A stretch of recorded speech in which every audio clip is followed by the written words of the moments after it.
This is every time Ash Ketchum technically died in Pokemon. Look, Ash Ketchum has been electrocuted, turned to stone, and even eaten alive, but somehow he keeps coming back. At this point, I wouldn't be surprised if he's even immortal.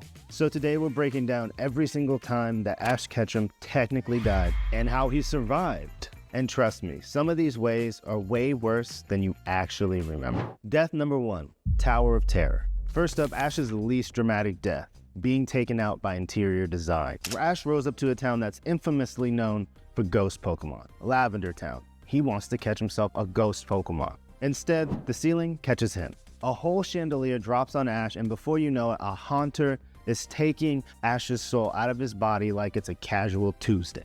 So yeah, Ash, he's officially dead.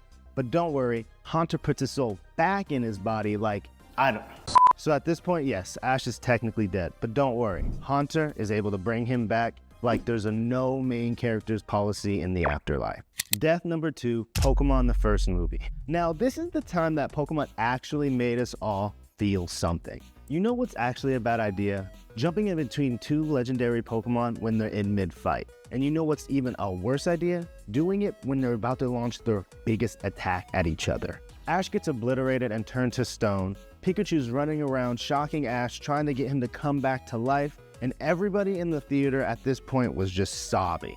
But it turns out Pokemon tears have Phoenix capabilities. A Phoenix is able to rise up from the ashes after it dies. So that's how we get Ash, I guess. And through these Phoenix down properties and friendship, Ash is brought back to life. Science? Who needs it? Death number 3, Lucario and the Mystery of Mew.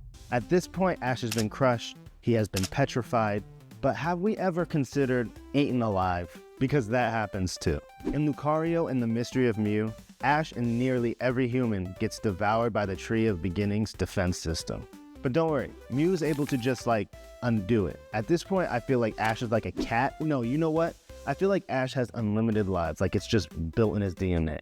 Death number 4, Pokemon Ranger and the Temple of Sea. Spoiler, this time Ash drowns. My guy goes full Titanic and just tries to save the sea crown and just sinks. At this point, I feel like Ash should be on a Reddit thread involving ghost stories, but nah. And then magically the Sea Crown is able just to bring back Ash so casually like, nah bro, I got you, don't worry. This Sea Crown might be Jesus. How is this man still alive? Death number 5, Pokemon I Choose You. Okay, this one is kind of insane because it's like, Pokemon just went what if we just let Ash get jumped? In Pokemon I Choose You, Ash gets attacked by a wild Pokemon and they're all possessed and they're just let's beat him out of existence. He literally got Thanos snapped from wild Pokemon. But Pikachu sheds a single tear, says some words, actual words, and Ash is just able to come back. At this point, I believe Pikachu is hacking reality. Death number 6, Pokemon the movie Black and White. And finally, the weirdest death of all, Ash freezing to death in space. In Pokemon the movie Black and White, Ash gets stuck in some space and time shenanigans and gets frozen solid. But Victini, with his heat, is able to just unfreeze Ash and bring him back to life.